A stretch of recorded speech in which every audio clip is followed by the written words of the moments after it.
Our next story is from Canada. Once again, the country is making headlines for slinging mud at India. Yesterday, Canada's spy service chief made a baseless allegation. Her name is Vanessa Lloyd. She is the interim head of the Canadian Security Intelligence Service. She said, and I'm quoting, "We have seen that the government of India has the intent and the capability to interfere in Canadian communities and democratic processes to assert its geopolitical influence. Canadian and Canada-based proxies as well as contacts in their networks are increasingly relied on to conduct Government of India foreign interference activities." In simpler words, Canada's spy chief says that India could meddle in their upcoming election. Canada is going to polls on the 28th of April. The snap election was called on Sunday by the country's new Prime Minister, Mark Carney. Carney is from Canada's Liberal Party, the party formerly led by Justin Trudeau. And Trudeau is the reason that India-Canada ties are at their lowest point. In 2023, Trudeau accused India of assassinating a person on Canadian soil, a Khalistani terrorist called Hardeep Singh Nijjar. Without any proof, Trudeau blamed India for the killing. Obviously, that sparked off a diplomatic row, and Indo-Canadian relations hit rock bottom. Canada is yet to provide evidence to back up its charge against India. But with Trudeau out, New Delhi might have thought that this was all in the past. Trudeau, of course, was shown the door earlier this month for dragging his party to new depths of unpopularity. So the Liberal Party brought in Carney instead. He is their new face.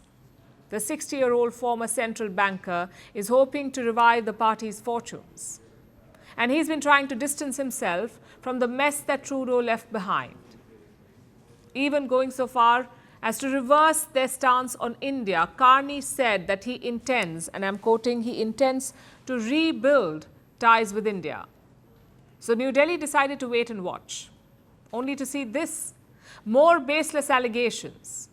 Now, to be fair, it's not Carney saying all of this. It is Canada's spy chief, Vanessa Lloyd. She's a remnant of the Trudeau era, and she's still spouting the talking points from back then.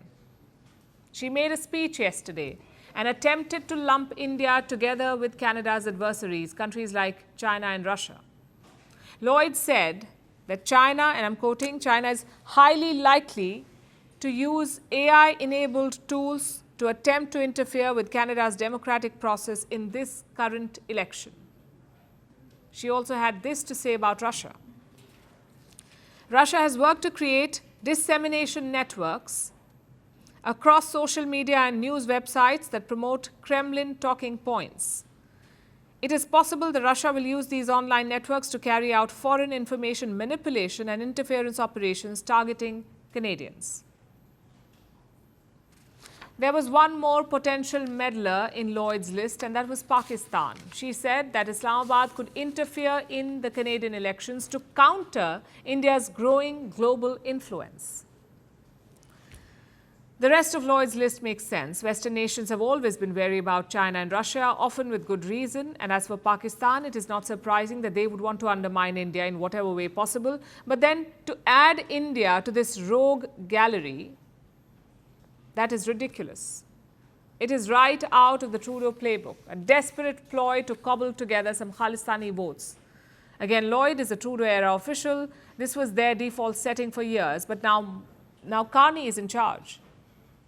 If he's serious about rebuilding ties with India, he needs to put a stop to this baseless slander. If not, there's no chance that India-Canada ties will improve. Greeting you with aloha and namaste. I love India. Presence, occupation of a territory by another country pertains to India, what we saw in Kashmir. How do you see Trump's America? Yes, the current administration behaves differently from the previous administration.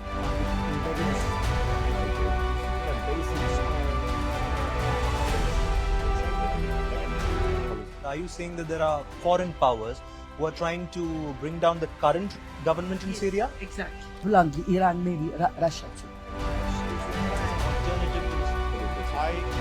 Prime Minister Modi committed to South-South, cooperation. For votes not over 50%. Is Ukraine prepared to pay the price for that peace? No compromises at the cost of territorial integrity and sovereignty.